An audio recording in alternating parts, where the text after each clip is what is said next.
Most composers looking to get their music onto films, TV or games waste years on the wrong path because they don't understand the difference between film scoring, sync licensing and library music. And choosing the wrong one, that can cost you years and tens of thousands in missed income. Now, this is not one of those one is good, one is bad videos. They can all work, they can all make you a good income, but they reward completely different strategies and different types of composers. My team at Music for Income speaks to hundreds, if not thousands of composers every year who are confused about this, and it's one of the biggest reasons people struggle to get traction in this industry. So in this video, I'm going to break down exactly what each one is, how they actually work, and by the end, you'll know exactly which path fits you and how to actually start making money from getting your music onto films, TV shows, and games. Film scoring is what the famous composers are doing. But here's where a lot of people immediately get confused. You've probably heard of composers such as Danny Elfman, John Williams, and Hans Zimmer. What these guys do is film scoring. Film scoring is the instrumental music you hear in the background of film. Tension, action, emotion, horror. But these are not songs, and this is where people often reveal that they don't know what they're talking about. You don't refer to these as songs. These are called cues. With film scoring, the composer gets sent either the whole film or parts of the film as it's being edited together. They import that into their digital audio workstation and write music to it. That's why it's called scoring to picture. You're literally writing music to the visuals. The music then gets sent back and forward between the director and composer for feedback and refinement. And here's another big thing that most people don't realize. On most professional projects, especially higher budget ones, the music needs to be original and exclusive. You might get away with reusing music on very small projects, but at a serious level, that's not how it works. So film scoring is highly collaborative. You're working closely with the director and creative team throughout the process, which makes it a great path if you enjoy collaboration and shaping the music in detail. And although I'm saying film scoring here, this also includes TV and video games, anything where you're writing music to picture. Film scoring gives you the ability to be highly creative and tailor every moment of music exactly to what's happening on screen. So let's talk about money. And quick disclaimer, these numbers vary massively depending on the project, but this gives you a solid idea. On good projects, you typically get an upfront fee. That could be a few $1,000s for an indie project, all the way through to millions for top-level composers. Then you also earn royalties every time the film or show is broadcast.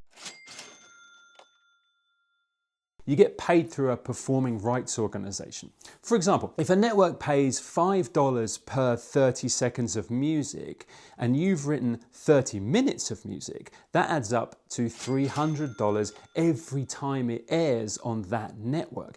Now, rates vary massively depending on territory, channel, and usage, but the key point is this. In film scoring, you often write a lot of music, so those royalties can really add up over time. So what does all this mean? Film scoring can be challenging to break into, but it has one of the biggest upsides financially and in terms of recognition, because unlike sync and library music, your name goes in the credits. And if your goal is awards, legacy, and being known for your work, this is the path. Most people don't actually understand the difference between sync and library music. And if you get this wrong, you could spend years writing music that barely pays you. By the way, if you're enjoying this walkthrough and want more breakdowns like this on getting your music into films, TV, and games, hit like and subscribe now. Now, here's the big distinction that over 90% of composers don't understand. Film scoring is writing to picture. Sync and library music, you're not writing to picture. The client edits your music to the picture. You don't decide where your music goes. You don't shape it to the scene, and you don't typically get credited at all. So let's simplify this. When people talk about sync, they're often talking about songs. So if you're a songwriter as opposed to writing instrumental cues, you'll mostly be considering sync licensing. Sync is when a specific song gets placed into a project: film, TV, ads, games. A music supervisor or someone on the creative team is searching for the perfect track. Right emotion, right energy, right lyrics, right budget, and easy to clear. To access those opportunities, you'll often need a sync agent or publisher, though sometimes you can pitch directly. Sync agents and publishers build relationships, pitch your music, negotiate deals, and handle the admin. And this is where things get very competitive. You're often up against hundreds, sometimes thousands of submissions for one single placement. Plus, tons of labels and publishers are pushing their artists hard into sync because it's great exposure to new audiences. So while sync can pay well, it's an incredibly competitive, relationship-driven game. Now, music libraries are different. Think of them as a catalogue. You write music, it gets uploaded into a library, and editors or directors search through it when they need something quickly.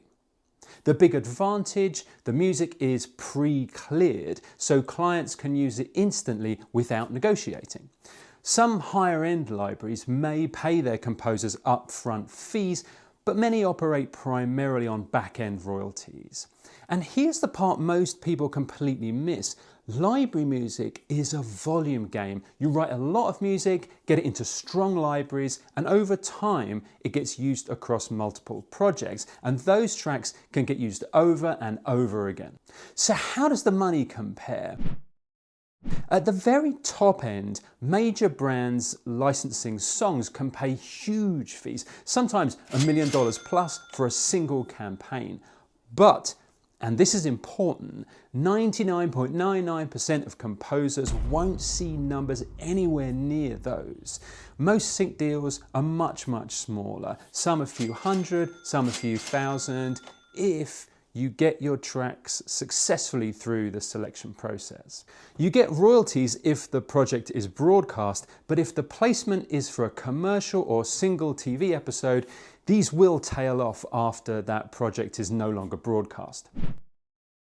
Libraries don't pay big upfront fees, but they can generate ongoing royalties well. And because your music can be used again and again and again on new projects, this can become a relatively scalable income stream well into the future. So let's help you figure out which one is right for you, so you can finally choose a path that actually fits how you want your career and your life to look. Because the real question is not which is better, it's what game are you actually trying to play here? These aren't just different income streams, they're completely different careers, different skills, different strategies, different long-term outcomes. So here are the real differences. Film scoring is about creative relationships, creative control, and recognition. There are upfront fees, and you get music on the vast majority of each production, which usually means good back-end royalties. Sync often involves gatekeepers and high competition, but that's where you need to be if you're a songwriter as opposed to writing instrumental pieces. Library music is where you can scale royalty income if you can be consistent and take a long-term approach. It's best if you prefer to work alone, aren't bothered about writing to picture, and genuinely don't mind not getting credited publicly for the work that you do. If you're serious about getting into film, TV or game scoring, there's a link below where you can take the next step and get guidance on how to actually move into that world. And if you're more interested in the music library route, I've put something in the comments for you as well. If you want to learn more about making an income from getting your music onto film, TV or games, check out some of the other videos on the Music for Income channel, and don't forget to like and subscribe for more content like this. Catch you in the next one.